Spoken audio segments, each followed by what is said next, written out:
नमस्कार, स्वागत है आपका अजीत अंजुम जी के प्लेटफॉर्म पर। मैं हूं नीलू व्यास। आज वीवीपैट और ईवीएम्स को लेकर जो सुनवाई शुरू हुई थी 16 अप्रैल को, आज वो सुनवाई खत्म हो गई है और सुप्रीम कोर्ट ने अपना फैसला सुरक्षित रखा है। जी हां, अभी ये नहीं बताया है कि उसमें फैसला क्या आएगा, लेकिन जो करीब आधे दिन वो चली थी 16 अप्रैल को, और आज भी 6 घंटे इस मसले पर बहस चली कि 100% वीवीपैट का वेरिफिकेशन यानी कि सत्यापन होना चाहिए या नहीं होना चाहिए। अब उस बहस में क्या कुछ हुआ वो मैं आपको बताऊंगी, लेकिन 2-3 चीजें हैं। क्योंकि फैसला सुरक्षित है, तो अब फैसला कब आएगा वो बहुत बड़ा क्रूशियल पॉइंट है। मान लीजिए 4 जून को वोट की गिनती है, 4 जून के पहले अगर सुप्रीम कोर्ट अपना फैसला सुना देता है, तो फिर इलेक्शन कमीशन को ना चाहते हुए भी अगर उसमें कुछ इंप्रूवमेंट्स करने का फैसला अगर सुप्रीम कोर्ट सुनाता है, तो फिर उसमें उनको इंप्रूवमेंट मेजर्स लाने पड़ेंगे। तो क्रूशियल है ये बात कि कब फैसला आएगा। 4 जून के पहले आएगा, और अगर 4 जून के बाद आता है तो फिर तो चुनाव ये वाले खत्म हो जाएंगे, और आगे आने वाले चुनाव के लिए फिर इलेक्शन कमीशन क्या कुछ करेगा वो देखना होगा। तो एक तो सबसे बड़ी बात है कि क्योंकि इस फैसला सुरक्षित है, कब आएगा ये पता नहीं है। अब 7 फेजेस के चुनाव के बीच में आएगा, ये भी हो सकता है। फैसला 4 जून के बाद आएगा, ये दोनों पॉसिबिलिटीज है। या तो 4 जून के पहले आएगा किसी भी फेज के बीच में, और या तो 4 जून के बाद आएगा। तो एक वो चीज है।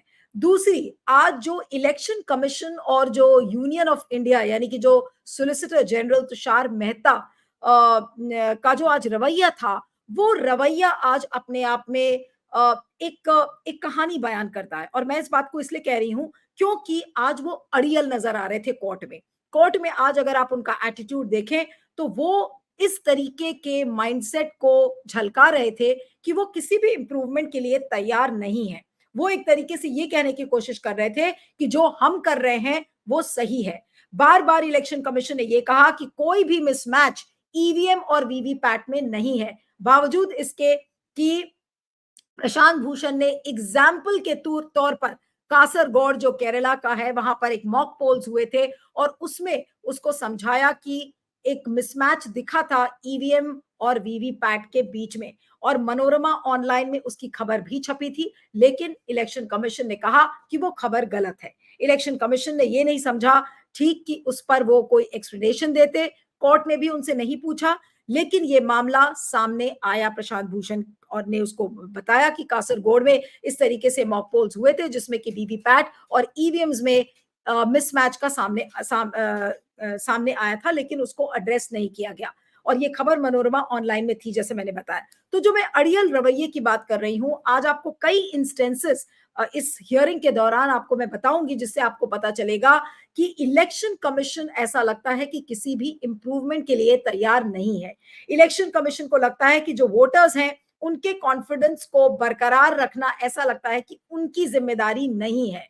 और ये बात बार बार एसवाई कुरैशी ये कह रहे थे कि भाई किसी भी लोकतंत्र में चुनाव आयोग की ये हमेशा कोशिश होनी चाहिए कि वोटरों का कॉन्फिडेंस सबसे ऊपर होना चाहिए। अगर उनके मन में कोई भी डाउट आ गया है, तो उसको उन डाउट्स को मिटाने के लिए हर कदम आगे बढ़ाना चाहिए और हर वो कोशिश करनी चाहिए। लेकिन आज की हियरिंग के दौरान जब इलेक्शन कमीशन ऑफ इंडिया और साथ में जो सोलिसिटर जनरल हैं जो कि लॉ ऑफिसर थे, यूनियन ऑफ इंडिया को रिप्रेजेंट कर रहे थे, उनके माइंडसेट, उनके एटीट्यूड से और उन्होंने जो बातें कही थी उससे तो लग रहा था कि भाई ये जो पेटिशनर्स जो ये बातें लेकर आए हैं कि 100% वीवीपैट वेरिफिकेशन होना चाहिए, तो ये एक ऐसा लग रहा था कि वो ये कहना चाह रहे हैं कि वो एक राजनीतिक एजेंडे से लेकर आए हैं। मैं आपको बताऊंगी कि मैं ये बात क्यों कह रही हूं। तो चलिए हम आज की बात शुरू करते हैं कि अब ये फैसला क्योंकि सुरक्षित रखा गया है, जैसा मैंने आपको बताया कि बहुत क्रूशियल है कि कौन से दिन ये फैसला आता है, 4 जून के पहले या 4 जून के बाद। लेकिन आज क्या कुछ हुआ है कोर्ट में वो भी आपको बताऊंगी, और उसके बाद फिर से मैं इसको एनालाइज करूंगी। अब आज क्या हुआ, पिटिशनर्स ने क्या क्या बातें रखी थी। आपने देखा था कि 16 अप्रैल को भी मैंने आपको वो सारी बातें बताई थी कोर्ट में क्या कुछ हुआ था। आज अगर हम बात करें तो प्रशांत भूषण जो कि वन ऑफ द पिटिशनर्स थे, एक पिटिशनर, कई पिटिशनर्स में वो एक थे जो कि एसोसिएशन फॉर डेमोक्रेटिक रिफॉर्म्स की तरफ से बोल रहे थे, उनका ये कहना था कि जो वीवीपैट स्क्रीन में जो लाइट होती है, जो अभी तक केवल 7 सेकंड्स चलती थी, तो उसको पूरे समय तक चलाया जाए, ताकि वोटर जो कि ईवीएम में बटन दबाता है और उसके बाद वो वीवीपैट स्लिप को देखता है, तो वो उस स्लिप को कटता हुआ और गिरता हुआ दोनों देख सके। अभी तक क्या होता था? अभी तक केवल 7 सेकंड्स लाइट जलती थी, तो cutting and falling of slips, यानी कि कटता हुआ और गिरता हुआ उस स्लिप को वोटर नहीं देख पाता था। 7 सेकंड्स में वो लाइट जलती थी, बस वो सिंबल एक दिखता था स्लिप पर और बात खत्म हो जाती थी, वोटर बाहर चला जाता था। तो इस बात को आज स्ट्रेस किया प्रशांत भूषण ने कि इस लाइट की ड्यूरेशन को बढ़ाया जाए, यानी कि इस लाइट को थ्रू आउट रखा जाए, जो वीवीपैट स्क्रीन की लाइट है। एडवोकेट निजाम पाशा, वो भी एक पिटिशनर थे, उनका ये कहना था कि वोटरों के पास ये ऑप्शन होना चाहिए कि वो फिजिकली अपनी वीवीपैट स्लिप को एक बॉक्स में डिपॉजिट कर पाए। लेकिन उसके बाद जस्टिस खन्ना ने एक सवाल पूछा उनसे और उन्होंने कहा कि क्या ये वोटरों की निजता का हनन नहीं होगा, क्या ये वोटरों की प्रिवेसी को नहीं अफेक्ट करेगा? तो उस पर निजाम पाशा ने यह कहा कि निजता वोटरों के अधिकार से बड़ी नहीं होती। Privacy can not be used to defeat their own rights, यानी कि वोटरों का जो अधिकार है, उस अधिकार को भूलकर और निजता की हम बात अगर करें तो ये बेमायने है। एक तरीके से निजाम पाशा ने इस बात को जस्टिस संजीव खन्ना के सामने रखा। जस्टिस संजीव खन्ना और दीपांकर दत्ता की ये बेंच थी। आज 6 घंटे ये सुनवाई चली थी। फिर संजय हेगड़े भी एक वकील थे पिटिशनर की तरफ से, उन्होंने क्या कहा? उन्होंने ऑडिट की बात कही और ये बहुत सिग्निफिकेंट बात थी। उन्होंने कहा कि वीवीपैट को एक तरीके का ऑडिट समझा जाना चाहिए। उन्होंने ये भी कहा कि हर वीवीपैट को ईवीएम की काउंटिंग के बाद काउंट करना चाहिए। उन्होंने ये भी कहा, और मैं कोट कर रही हूं लाइव लॉ के मुताबिक, counting is immediate, audit can take time, यानी कि काउंटिंग तो तुरंत हो जाएगी, ऑडिटिंग में टाइम लगता है, लेकिन इस ऑडिटिंग को हमें करना चाहिए। और साथ में उन्होंने ये कहा कि separate audit will add greater credibility to the counting process, यानी कि जो वोटों की गिनती की जो प्रक्रिया है, उसकी विश्वसनीयता को बढ़ाने के लिए एक सेपरेट ऑडिट जरूरी है। बहुत बड़ी बात आज संजय हेगड़े ने कही। मेरी उनसे फोन पे भी बात हुई और मैं उनसे समझना चाह रही थी, तो उन्होंने यही बात कहा कि ऑडिट की बात इसलिए जरूरी है, आम कन्वेंशनली भी, ताकि जो चुनावी प्रक्रिया है, जो वोटों की गिनती का जो प्रोसेस है, उसकी विश्वसनीयता बढ़ जाए, ताकि आप देख तो सके कि भाई आपने काउंट सारे वीवीपैट स्लिप्स को किया है। तो इस बात को उन्होंने कोर्ट के अंदर रखा और साथ में उन्होंने ये कहा कि please consider what ever safeguards can be put in today. Court से उन्होंने जिरह की है, विनती किया है कि जो भी सेफगार्ड्स इसको लेकर होने चाहिए, कम से कम उन सेफगार्ड्स को हम बहाल कर सके। और उन्होंने साथ में ये भी कहा कि जो वोटों की गिनती की जो प्रक्रिया है, ये एक वर्क इन प्रोग्रेस है। ऐसा नहीं कि 2019 में जब एक वीवीपैट से उस संख्या को 5 किया गया था और तब से लेकर आज तक अब 5 साल बीत गए, तो उन्होंने कहा है कि हमेशा ये एक वर्क इन प्रोग्रेस होता है और वोटर कॉन्फिडेंस हमारे लिए एक बहुत महत्वपूर्ण चीज होनी चाहिए। इस बात को संजय हेगड़े ने रखा है। प्रशांत भूषण ने फिर उसके बाद मनोरमा ऑनलाइन का जिक्र किया कि मनोरमा ऑनलाइन ने एक खबर छापी थी जिसमें कि ईवीएम ने एक्स्ट्रा वोट्स को रिकॉर्ड किया था बीजेपी के लिए, और ये मॉक पोल्स हुए थे कासरगोड में, केरला में। उसका जिक्र किया गया था कि ईवीएम ने बीजेपी के लिए एक्स्ट्रा वोट्स रिकॉर्ड किए थे और ये बहुत बड़ी बात थी। आज इसको लेकर तमाम लोग चर्चा भी कर रहे हैं कि बीजेपी के लिए एक्स्ट्रा वोट्स अगर कासरगोड के मॉक पोल्स में हुए हैं, तो फिर एक्चुअल काउंटिंग डे पर भी अगर एक्स्ट्रा वोट्स आए हैं, तो क्या ये ईवीएम और वीवीपैट के बीच का मिसमैच नहीं है? तो फिर बेंच ने ईसीआई से जब पूछा, तो तुरंत इलेक्शन कमीशन ऑफ इंडिया ने कहा कि ये खबर गलत है। इसको लेकर क्या करना चाहिए, इसको लेकर वो कैसे वेरीफाई करेंगे, इसको लेकर क्या डाउट्स है, उन डाउट्स को इलेक्शन कमीशन ने एड्रेस नहीं किया, क्योंकि उनको लगा कि नहीं, ये तो कोई खबर है नहीं, ये खबर गलत है और ये पॉलिटिकली मोटिवेटेड खबर है। लेकिन आज इस खबर के बारे में सोशल मीडिया पर तमाम लोग चर्चा कर रहे हैं कि कासरगोड के मॉक पोल्स में बीजेपी को एक्स्ट्रा पोल्स कैसे मिले, और अगर मॉक पोल्स में मिल सकते हैं, तो फिर जब रियल चुनाव होता है, और मॉक पोल्स यानी कि एक एक्सरसाइज होती है दिखाने के लिए कि कैसे वोट्स पड़ते हैं, कैसे वोटों की गिनती होती है, तो वो मॉक पोल कराया जाता है। तो अगर मॉक पोल में बीजेपी को एक्स्ट्रा पोल्स मिले हैं, एक्स्ट्रा वोट्स मिले हैं, तो फिर अगर नॉर्मल प्रक्रिया में अगर बीजेपी को एक्स्ट्रा वोट्स पड़ते हैं तो उसके लिए चुनाव आयोग के पास कोई एक्सप्लेनेशन नहीं था। तमाम इन्वेस्टिगेटिव जर्नलिस्ट, प्रशांत भूषण ने खुद एक इंटरव्यू दिया था, उसमें भी ये बातचीत आई थी। आज तमाम इसको लेकर सोशल मीडिया पे बहुत ज्यादा इसको लेकर डिस्कशन है। तो इसका जवाब इलेक्शन कमीशन के पास नहीं है और इलेक्शन कमीशन चाहता भी नहीं है कि इसको लेकर विश्वसनीयता बढ़ाई जाए। हालांकि उनका ये कहना है, उन्होंने तो साफ कह दिया, there is no mismatch between the EVM and the VVPAT. तो ये रवैया था आज इलेक्शन कमीशन का कोर्ट में। अब बेंच ने ईसीआई के ऑफिशियल से क्या कहा? बेंच ने आज जो चुनाव आयोग का ऑफिसर था वहां पे उसको मौजूद वो थे, ताकि वो सिक्योरिटी फीचर्स ईवीएम के क्या हैं उसके बारे में वो बता सके। तो आज ईसीआई के ऑफिशियल्स ने बेंच से क्या कुछ कहा और बेंच ने उनसे क्या कुछ कहा, मैं उसको बताती हूँ आपको। ईसीआई के ऑफिशियल्स को बेंच ने, जस्टिस दीपांकर दत्ता और संजीव खन्ना के बेंच ने कहा कि this is an electoral process, यानी कि वीवीएम और ईवीपैट चुनावी प्रक्रिया का हिस्सा है। उसकी सैंक्टिटी, उसकी गरिमा, उसका सम्मान एक बहुत बड़ी चीज है। उसको बहाल करने के लिए अगर लोगों के मन में डाउट्स हैं तो उन डाउट्स को हमें पूरा करना चाहिए। मैं कोट करना चाहती हूँ क्या कहा है दोनों जजेस ने। This is an electoral process, sanctity is very important, let nobody have apprehension that something which is expected is not being done. यानी कि अगर वोटरों को लग रहा है कि भाई कुछ हम कर सकते हैं और अगर हम वो नहीं कर रहे हैं तो वो गलत है। इस बात को बेंच ने बिल्कुल साफ साफ कहा है।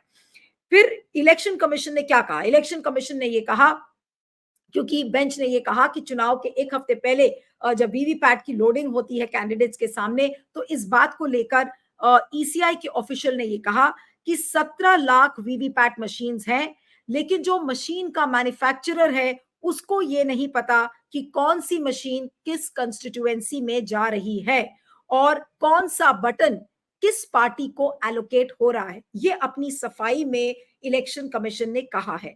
और साथ में ये भी कहा कि कोई भी सॉफ्टवेयर की जो लोडिंग है वो वीवीपैट में नहीं होती है, वीवीपैट केवल एक प्रिंटर है। यानी कि ये एक्सप्लेनेशन इलेक्शन कमीशन ने, चुनाव आयोग ने ये दिया है कि देखिए इतनी सारी मशीन्स हैं और जो मैन्युफैक्चरर है, आपको याद होगा कि जब 16 अप्रैल को जब सुनवाई के दौरान प्रशांत भूषण ने यह भी कहा था कि जो मैन्युफैक्चरर हैं उनके जो बोर्ड ऑफ डायरेक्टर्स में बीजेपी के लोग बैठे हैं, तो आज एक तरीके से उसका जवाब इलेक्शन कमीशन ने दिया कि मैन्युफैक्चरर को यह नहीं पता कि कौन सी मशीन किस कंस्टिट्यूएंसी में जा रही है और किस पार्टी को कौन सा बटन एलोकेट होगा। तो इस तरीके का बहुत ही अनकन्विंसिंग, जो कि आप उस पर बहुत ज्यादा आप विश्वास नहीं कर सकते, जो बात इलेक्शन कमीशन ने आठ कोर्ट में कही है। तो एक तरीके से इलेक्शन कमीशन का आप रवैया देखते जाइए। पहले उन्होंने कहा कि मॉक ड्रिल वाली बात पे उनको कुछ कहना ही नहीं है। जो मॉक पोल्स है, कासरगोड में मॉक पोल्स में बीजेपी को एक्स्ट्रा वोट्स कैसे मिले, इलेक्शन कमीशन का कोई जवाब नहीं। उसके बाद इलेक्शन कमीशन सीधा ये कहता है कि भाई मैन्युफैक्चरर को तो ये बात पता ही नहीं है। यानी कि जो खबर छपी थी कि बीएचईएल में और उसके जो बोर्ड ऑफ डायरेक्टर्स में बीजेपी के लोग बैठे हैं, जो ईवीएम बनाने वाली कंपनियां हैं, तो आज उसका जवाब इलेक्शन कमीशन इस तरीके से देता है कि मैन्युफैक्चरर को तो पता ही नहीं है। तो क्या इलेक्शन कमीशन ये सोच रहा है कि जो सुनने वाला है वो मूर्ख है? क्या वो वोटरों को मूर्ख समझ रहा है? क्या वो कोर्ट को मूर्ख समझ रहा है? और आज आज किस हिम्मत से इलेक्शन कमीशन कोर्ट के सामने इस तरीके का एक्सप्लेनेशन देता है? तो आप ये सोच सकते हैं कि इस तरीके की बात जब बेंच सुनेगी तो बेंच इसको किस तरीके से लेगी। फैसला सुरक्षित है, इसलिए मैं अभी उस पर कुछ कमेंट नहीं करूंगी कि बेंच का क्या मानना है। लेकिन एक तरीके से आज चुनाव आयोग, राजीव कुमार का आयोग, एक तरीके से आज सुप्रीम कोर्ट को चुनौती दे रहा था कि देखिए जो हम कर रहे हैं वो ठीक है, वोटरों का कॉन्फिडेंस साइड में रखो, जो ये पिटिशनर्स ये सारी बातें कह रहे हैं ये पॉलिटिकली मोटिवेटेड है। ये रवैया आज इलेक्शन कमीशन का कोर्ट के अंदर था। अब आती है बात वीवीपैट स्लिप्स की। तो उन्होंने साथ में ये भी कहा है कि VVPAT slips not meant for counting. ये नई बात आज एक तरीके से इलेक्शन कमीशन की तरफ से कही गई है कि वीवीपैट स्लिप्स की काउंटिंग पॉसिबल नहीं है। क्यों? उसका जरा एक्सप्लेनेशन सुन लीजिए। उन्होंने कहा है कि वीवीपैट स्लिप का जो पेपर है वो बहुत पतला है, चिपचिपा है, इसलिए काउंट करना बहुत ही एक डिफिकल्ट टास्क है, कम्बसम टास्क है। Exactly I quote what they have said, VVPAT slips not meant for counting. फिर कोर्ट ने पूछा कि 5 घंटे आपको एक कंस्टिट्यूएंसी में क्यों लगते हैं? तो एक वीवीएम पर, जब वीवीपैट को एक ईवीएम पर गिना जाता है तो 1 घंटा लगता है। तो अभी सुप्रीम कोर्ट का जो 2019 का जजमेंट था, उसके मुताबिक एक असेंबली कंस्टिट्यूएंसी में 5 वीवीपैट्स को गिना जाता है, यानी कि 5 ईवीएम्स को काउंट करके और उसको उसकी गिनती होती है। तो उसके हिसाब से एक असेंबली कंस्टिट्यूएंसी में 5 घंटे लगते हैं। फिर उन्होंने कहा कि VVPAT slips not meant for counting, the paper is sticky, the papers are small and therefore it is cumbersome. ये बात इलेक्शन कमीशन ने कही है। अब इस बात पर इलेक्शन कमीशन के कैसे विश्वास किया जाए कि आपने वीवीपैट स्लिप का पेपर ऐसा बनाया है ताकि आपको काउंट ना कर सके। ये किसको मूर्ख बनाने वाली बात आज इलेक्शन कमीशन कह रहा है। और आज क्या इलेक्शन कमीशन से हमें ये सवाल नहीं करने चाहिए? ये किस तरीके की बेहुदा बातें वो कोर्ट में कर रहे थे कि वीवीपैट स्लिप का जो पेपर है वो बहुत चिपचिपा है, उसको काउंट करना बड़ा मुश्किल है। अरे क्यों आपने ऐसा पेपर बनाया? क्या आप चाहते थे कि इस तरीके की वीवीपैट स्लिप्स को बनाया जाए ताकि हमें काउंट करने की जरूरत ही ना पड़े, ताकि हम वोटरों को मूर्ख बना सके, पूरे चुनावी प्रक्रिया को हम मूर्खतापूर्ण बयान इस तरीके से हम कोर्ट में दे? क्या वोटरों को इलेक्शन कमीशन ने मूर्ख समझ लिया है? क्योंकि आज वोटर सवाल ज्यादा नहीं करता है, इसीलिए इस तरीके का एक्सप्लेनेशन आज चुनाव आयोग के तरफ से आया है। और साथ में क्या बोला? साथ में ये भी कहा है कि there has never been a mismatch between the EVMs and the VVPAT. जो बेसिक आर्गुमेंट है पूरे पिटिशन का, यही तो कहा जा रहा है ना कि भाई ईवीएम से छेड़छाड़ हो सकती है। जो वोट्स की पोलिंग हो रही है और गिनती में जो वोट्स पोल किए जा रहे हैं और जो वोट्स गिनती की जा रही है उसमें मिसमैच हो सकता है। ये बेसिक प्रमाइस है पूरे आर्गुमेंट का। तो उस पर चुनाव आयोग ने कह दिया कि there has never been a mismatch between the EVMs and the VVPAT. तो जब इलेक्शन कमीशन इस बात को मानने के लिए नहीं तैयार है, तो आज हम ये कैसे समझ लें कि वो किसी इंप्रूवमेंट के लिए तैयार होगा? वोटरों के कॉन्फिडेंस की बेहतरी के लिए क्या इलेक्शन कमीशन काम करेगा? इलेक्शन कमीशन एक बहुत ही क्लोज डोर अप्रोच लेकर चल रहा है। आज की इस सुनवाई से बिल्कुल साफ पता चलता है कि उसको वोटरों की कोई परवाह नहीं है, वोटरों की विश्वसनीयता की कोई परवाह इलेक्शन कमीशन को नहीं है, और वोटर्स को मूर्ख समझता है इलेक्शन कमीशन। आज की सुनवाई से जिस तरीके के एक्सप्लेनेशन मनिंदर सिंह, जो कि लॉयर थे इलेक्शन कमीशन के, उन्होंने जो दिया है, उन्होंने कोर्ट को भी मूर्ख समझा है और वोटरों को तो मूर्ख समझा ही है। वो इस तरीके के एक्सप्लेनेशन आज दे रहे थे। उन्होंने साथ में ये भी कहा, सुनिए, अब सुनते जाइएगा मनिंदर सिंह ने क्या कहा। उन्होंने ये कहा कि petitioners demand to return to ballot papers is a retrograde step. उन्होंने ये कहा कि आपको ध्यान होगा कि जर्मनी की बात की गई थी, प्रशांत भूषण ने कहा था कि जितने भी डेवलप्ड कंट्रीज हैं, अब वहां पर ईवीएम नहीं बल्कि बैलेट पेपर से चुनाव होता है। तो बैलेट पेपर्स को तुरंत खारिज कर दिया इलेक्शन कमीशन ने, यानी कि बैलेट पेपर्स का ऑप्शन बिल्कुल क्लोज्ड है। और हमें लगता नहीं है कि बैलेट पेपर्स इतना अनकन्वेंशनल सा कोई फैसला शायद सुप्रीम कोर्ट भी नहीं लेगा। अब वो तो सुप्रीम कोर्ट के ऊपर है कि वो क्या फैसला सुनाता है। लेकिन जिस तरीके के एक्सप्लेनेशंस कोर्ट को आज इलेक्शन कमीशन ने दिए हैं, तो उनका ये कहना कि बैलेट पेपर्स एक रेट्रोग्रेड स्टेप है, तो इलेक्शन कमीशन ये कह रहा है कि ये बहुत ही बैकवर्ड स्टेप है, बहुत ही जो डेवलप्ड कंट्रीज में नहीं होता है, इस तरीके की बातें कह रहा है। तो आज इतने सारे विश्व के देश, जो बड़े बड़े विकसित देश हैं, अगर आज वो बैलेट पेपर से चुनाव करा रहे हैं, तो वो क्या बेवकूफ है? क्या भारत आज उन देशों को ये बता रहा है कि आप बेवकूफ हो, इसलिए आपके यहाँ बैलेट पेपर से चुनाव होता है? आज इस तरीके का एक्सप्लेनेशन आज इलेक्शन कमीशन ने दिया है। और साथ में उन्होंने ये भी कहा, मैं एग्जैक्टली कोट करके आपको बताती हूँ लाइव लॉ के हवाले से, petitioners demand to return to the ballot papers is a retrograde step, EVMs are tamper proof and human interaction has been minimised. यानी कि ह्यूमन इंटरैक्शन ना हो, यानी कि जो मानव यानी कि ह्यूमन बींग्स उससे ज्यादा छेड़छाड़ ना करें, उसका स्कोप हमने मिनिमम रखा है। अब कोर्ट ने पिटिशनर्स को भी क्या कहा है, उससे आपको अंदाजा लगेगा कि फैसला किस तरीके का आ सकता है। कोर्ट ने पिटिशनर से ये कहा, और खासकर प्रशांत भूषण से, कि everything can not B suspected, यानी कि आप हर चीज को डाउट से नहीं देख सकते। You can't be critical of everything. ये बात जस्टिस खन्ना ने प्रशांत भूषण से कही थी। और उन्होंने साथ में ये भी कहा कि we have heard you because you are concern, यानी कि हमने आपकी सुनवाई इसलिए की क्योंकि आप एक सजग नागरिक के रूप में हमारे पास आए हैं, आप कंसर्न है चुनावी प्रक्रिया को लेकर, तो हमने सुनवाई की है। और जो सबसे बड़ा और जो सबसे चौंकाने वाला तो नहीं कहूंगी, लेकिन एक बहुत ही बेहुदा स्टेटमेंट जो कि तुषार मेहता की तरफ से आया है, सोलिसिटर जनरल है, जो कि कोर्ट के ऑफिसर हैं, ऑफिसर ऑफ द कोर्ट। उन्होंने क्या कहा है, सुनिए, मैं कोट कर रही हूं। This happens periodically on the eve of elections यानी कि इस तरीके के पिटिशंस, इस तरीके की जो गुहार लगाई जाती है, वो हर इलेक्शन के पहले होती है। ये तुषार मेहता साहब कह रहे हैं, जो कि सॉलिसिटर जनरल हैं। फिर वो क्या कहते हैं इसके बाद, it has an impact on voter turnout, यानी कि इस तरीके के जब पिटिशंस डाले जाते हैं या इस तरीके का जब मामला कोर्ट में आता है तो वोटिंग कम होती है, यानी कि वोटर टर्नआउट पर इसका असर पड़ता है, ये हमारे सोलिसिटर जनरल साहब कह रहे हैं। It harms democracy. अब आप ये देखिए कितना हास्यास्पद एक्सप्लेनेशन तुषार मेहता ने दिया है कि आप यहाँ पर लोकतंत्र को सजग बनाने की बात कर रहे हैं। इन पिटिशनर्स का ये कहना है कि भाई आप ऐसी प्रक्रिया को बहाल करो कि अगर वोटरों के मन में डाउट है तो लोकतंत्र को मजबूत करो, अपनी चुनावी प्रक्रिया को मजबूत बनाओ, उसमें अगर इंप्रूवमेंट लाने की कोशिश करो। लेकिन वो क्या कहते हैं, वो ये कहते हैं कि इस तरीके के पिटिशंस क्या करते हैं, it has an impact on voter turnout and it harms the democracy. ये तो बिल्कुल जो एक तरीके से बीजेपी की जो भाषा है, जो कि बिल्कुल ईवीएम्स को लेकर जो डाउट वाला जो ब्रिगेड है, या जो वो लोग जो आज ईवीएम्स और वीवीपैट पर डाउट कर रहे हैं, उनकी कंस्टिट्यूएंसी को एड्रेस करते हुए वो एक राजनीतिक जवाब कोर्ट के अंदर खड़े होकर देते हैं। वो ये कहते हैं कि ऐसी ऐसे पिटिशंस लोकतंत्र के लिए हानिकारक है। साथ में उन्होंने क्या कहा, choice of the voter is a joke, यानी कि वोटर्स की जो चॉइस है, वोटर्स की जो इच्छा है कि वो किस पार्टी को वोट करेंगे, वो एक मजाक बना दिया है इन पिटिशंस ने। I have told everyone be ready for some planted article news. साथ में वो ये भी कहते हैं कि अब आप तैयार हो जाइए, कल हो सकता है कि एक आर्टिकल प्लांट करा दिया जाए इन्हीं लोगों द्वारा। तो एक तरीके से इस पूरे पिटिशन का मजाक बना के रख दिया है तुषार मेहता ने, जो कि देश के सोलिसिटर जनरल हैं, लॉ ऑफिसर हैं कोर्ट के।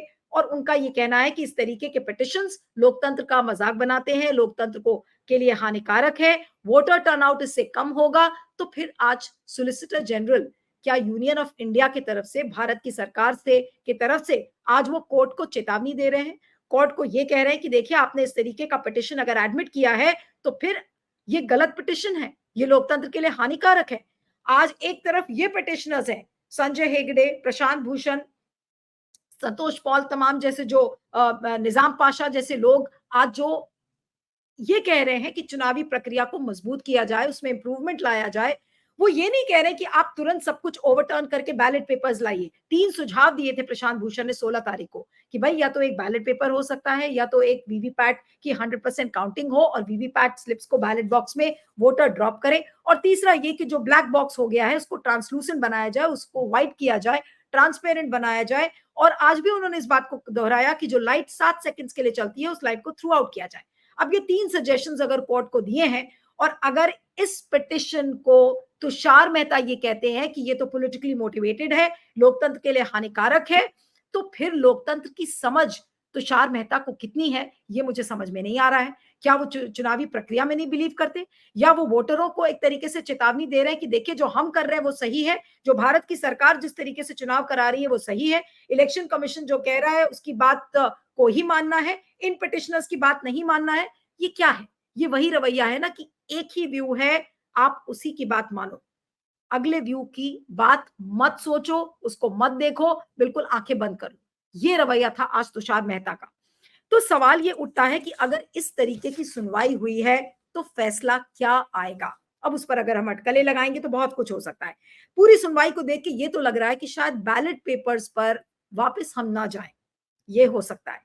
दूसरी ये चीज हो सकती है कि जो सजेशंस प्रशांत भूषण की तरफ से आए थे कि वीवीपैट की 100% काउंटिंग हो, उसको लेकर हो सकता है। एक ये भी कहा गया था, शंकर नारायणन ने ये कहा था कि भाई एटलीस्ट आप 50% तो आप वीवीपैट स्लिप्स की काउंटिंग करो।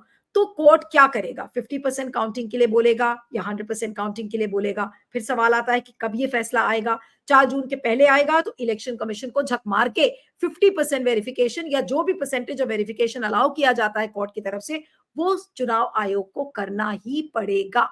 ऐसे में हो सकता है कि बीजेपी के लिए दुविधा खड़ी हो जाए। लोग ये कह रहे हैं कि अगर 100% वीवीपैट स्लिप्स की काउंटिंग होती है तो बीजेपी को मुश्किलें होंगी। तो देखना होगा, ये पूरा फैसला सुरक्षित है, लेकिन आज जिस तरीके का रवैया इलेक्शन कमीशन, तुषार मेहता और की तरफ से आया है, तो उस रवैये को देख के ये लगता है कि लोकतंत्र की बहाली में ऐसा लगता है कि ये संस्थान विश्वास नहीं करते।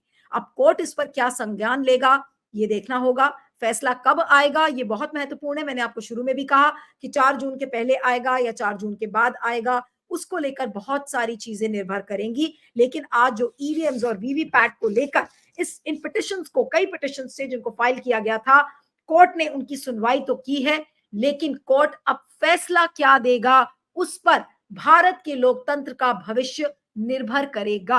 क्योंकि चुनावी प्रक्रिया लोकतंत्र का एक बहुत ही अहम कड़ी होती है और आज उस कड़ी में सुप्रीम कोर्ट के लिए भी, और सुप्रीम कोर्ट की जो ये बेंच है उसके लिए भी एक अग्नि परीक्षा है। वो क्या कुछ कहती है, चुनावी प्रक्रिया को उसको बेहतर कैसे बनाया जाए, क्या सुप्रीम कोर्ट इस पर करेगा, कुछ संज्ञान लेगा। और अगर इस पर संज्ञान लेता है तो वाकई में चुनाव आयोग के लिए मुश्किलें तो खड़ी होंगी, क्योंकि चुनाव आयोग का और तुषार मेहता का तो बहुत ही क्लोज डोर अप्रोच था कि सब कुछ ठीक है। कासरगोड में मॉक पोल्स में बीजेपी को एक्स्ट्रा वोट्स क्यों मिले, उनके पास कोई जवाब नहीं था। ईवीएम और वीवीपैट में मिसमैच हो सकता है, उन्होंने बिल्कुल खारिज कर दिया कि नहीं ये तो हो ही नहीं सकता। मनोरमा ऑनलाइन की खबर को उन्होंने गलत बता दिया। तो अगर हर चीज को इलेक्शन कमीशन और तुषार मेहता अगर गलत ठहरा रहे हैं तो फिर आप ही सही हैं। यही रवैया आप अपना लीजिए कि जो हम कर रहे हैं वो सही है और जो आप कह रहे हैं वो गलत है। तो ये चीजें एक लोकतंत्र में कैसे चलेंगी, अब इन सारी चीजों का सुप्रीम कोर्ट क्या संज्ञान लेता है ये पता लगेगा। लेकिन फिलहाल इसको लेकर फैसला सुरक्षित है। अब देखना होगा किस दिन इस केस की लिस्टिंग होती है, किस दिन ये ऑर्डर आता है। तब तक के लिए मुझे इजाजत दीजिए और बने रहिएगा मेरे साथ अजीत अंजुम जी के प्लेटफॉर्म पर। Thank you.